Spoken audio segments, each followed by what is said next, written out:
在各国华人圈，火化曾经被许多老一辈人视为不吉利，他们更倾向于传统的土葬方式。但现实中，土地资源的紧张使得火化成为了一种更实际的选择。火化过程中的惨叫声等传言引起了公众的恐慌。对于许多人而言，火化这个词犹如寒风般令人战栗。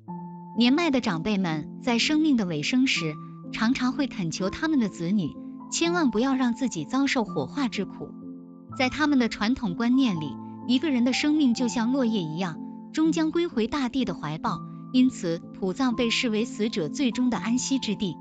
对于他们的子女来说，土葬不仅意味着能保留亲人的遗体完整，也提供了一个具体的地方，让他们在怀念时能够前往祭拜，思念那些安眠在土地深处的至亲。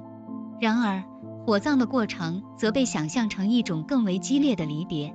亲人的身体在熊熊烈火中化为灰烬，留下的只是一撮沉重的白灰，在生者的心中激起一阵阵的凄凉和不舍。很多人对火葬的恐惧源自于对死亡本身的恐惧。如果死亡本就是一种痛苦，那么被火焰吞噬、化作灰烬的过程岂不是在痛上加痛？这样的想法使得火葬在许多人心中成为了一种难以接受的离别方式。西方国家的殡葬习俗，在美国、加拿大、英国和澳大利亚，殡葬习俗与中国有所不同。这些国家中，火化和土葬都是常见的选择。在美国，个人偏好和宗教信仰在选择殡葬方式时扮演着重要角色。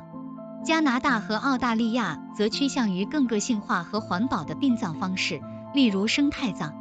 英国的殡葬习俗注重传统，但近年来也越来越多地接受了火化和其他替代方式。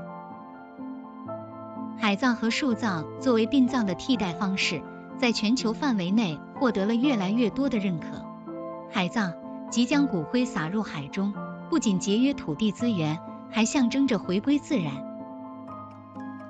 树葬即将骨灰埋于特定的树下或森林中，同样体现了对自然的尊重和生态平衡的维护。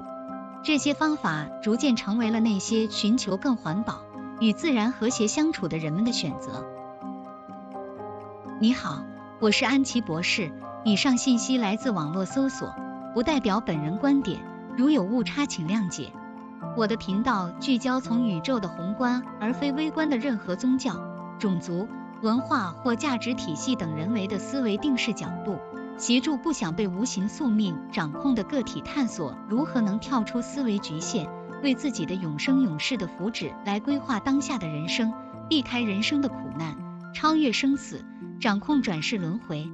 所以我会选择有代表性的真实人物、事件、现象等贴近生活的例子作为入门基础，同时利于日后拆分和剖析技术要点，解答实际应用中的技术难点，以便大家能最轻松地掌握自动导航超心理技能。我是澳大利亚唯一一位经过专业葬礼司仪培训的中英双语，提供特色转世轮回超度的专业人士。我研发的自动导航超能力技术，也包括向活人传授如何在没有外力的协助下，100%把自己，也就是通常人所说的灵魂在最佳时刻，从不能再使用的肉体中抽出来，免受被火烧或被土埋，像我从前那样被困在阴间上百年。记得当初，我的奶奶很怕被火烧，不愿被火葬，而作为党员的父亲不同意土葬，所以奶奶在很早就在做逃跑计划了。在她的肉体被放了3天之后，要出殡的一早，她的灵魂就匆忙跑走了。我为她感到庆幸，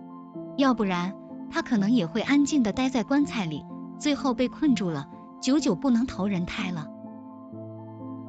死亡伴随在我们身边，你准备好了在突发状况下随时离开肉体，这件你居住了几十年的房子，或者说穿了几十年的衣服吗？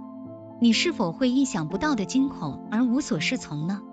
你准备如何潇洒地扔掉肉体，不必太在乎或忌讳活人对他的处理方式或呢？欢迎大家在留言栏讨论。如果喜欢我的视频，别忘了订阅这个频道，分享和点赞，